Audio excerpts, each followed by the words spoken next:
मालेगाव बॉम्बस्फोटानंतर तत्कालीन सत्ताधारी काँग्रेस सरकारकडून भगवा दहशतवाद असा शब्दप्रयोग करण्यात आला आणि त्यावेळी या संज्ञेचं खूप मोठं भांडवल झालं। पण आरोपींची झालेली निर्दोष मुक्तता हे बघता हिंदू दहशतवाद किंवा भगवा दहशतवाद हे नरेटिव्ह बाद झालंय असं म्हणायचं का? दहशतवादाला धर्माचा रंग द्यायला हवा का असा प्रश्न उपस्थित होतोय। पाहूयात या रिपोर्टमधून।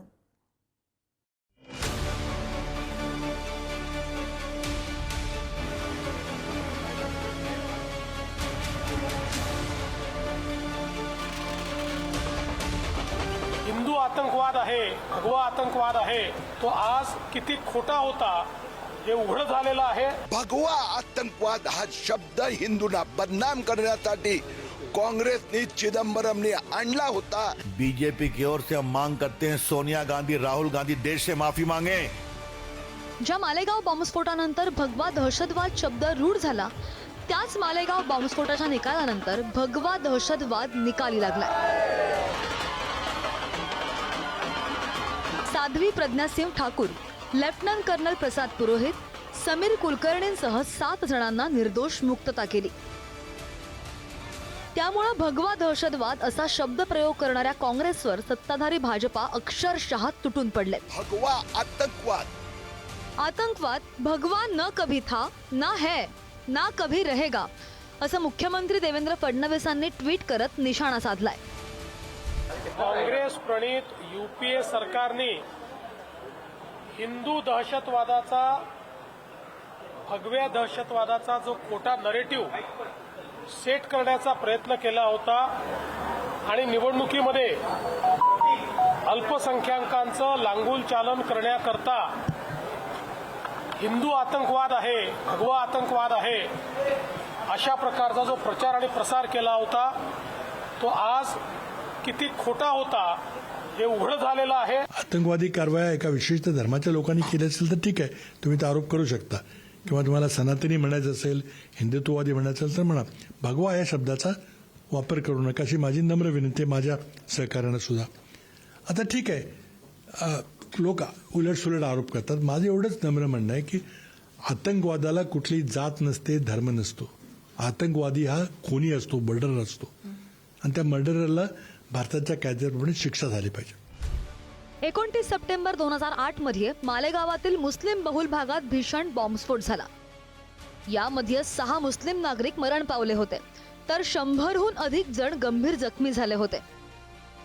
घटनास्थळी सापडलेल्या स्कूटरवरून अभिनव भारत या कथित संघटनेचा हात असल्याचा आरोप झाला। साध्वी प्रज्ञा, कर्नल पुरोहितांसह हिंदुत्ववादी संघटनांच्या कार्यकर्त्यांना NIA कडून अटक करण्यात आली। त्यानंतर तत्कालीन सत्ताधारी काँग्रेस पक्षाकडून हिंदू दहशतवाद किंवा भगवा दहशतवाद असा शब्द प्रयोग करण्यात येऊ लागला। 2002 मध्ये गुजरात दंगलीच्या वेळी द फ्रंटलाईन या इंग्रजी नियतकालिकामध्ये सर्वप्रथम उल्लेख। 2008च्या मालेगाव स्फोटाप्रकरणी हिंदुत्ववादी संघटनांच्या कार्यकर्त्यांना अटक। 2010 मध्ये माजी गृहमंत्री P. चिदंबरम यांच्याकडून संसदेच्या सभागृहात सर्वप्रथम वापर। माजी गृहमंत्री सुशील कुमार शिंदे, माजी केंद्रीय मंत्री शरद पवार, दिग्विजय सिंह यांच्याकडून वारंवार उल्लेख। 2013 मध्ये जयपूरमधील काँग्रेसच्या राष्ट्रीय अधिवेशनात सुशील कुमार शिंदेंकडून जाहीर वापर। 2008 मालेगाव बॉम्ब ब्लास्ट मध्ये भगवा आतंकवाद हा शब्द हिंदूंना बदनाम करण्यासाठी काँग्रेसने चिदंबरमने आणला होता।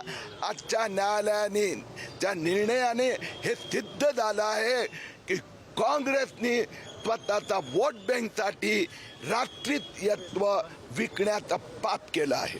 ह्या लोकांनी सगळ्यांनी खरं म्हणलं तर हिंदू समाजाची माफी मागितली पाहिजे, मंदिरामध्ये जाऊन नतमस्तक झालं पाहिजे की ज्या धर्मातून दुर्दैव आमचं आहे की तिघेचे तिघे हिंदू आहेत आणि हिंदूंनीच हिंदू समाजाची जी काय बदनामी करावी, आणि आज ज्या पद्धतीने निकाल आलेला आहे म्हणजे ह्या लोकांनी जिथे असतील तिथे हात जोडून हिंदू समाजाची माफी मागावी।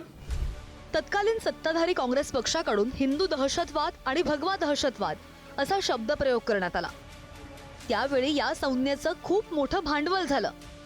काँग्रेसचे ज्येष्ठ नेते आणि तत्कालीन गृहमंत्री सुशील कुमार शिंदे यांनी UPA 2 सरकारच्या काळात भगवा दहशतवाद या शब्दावरून टीका केली होती। पण आता त्याने काही महिन्यांपूर्वी यावर स्पष्टीकरण देताना मी तेव्हा हा शब्द वापरायला नको होता असंही म्हटलं.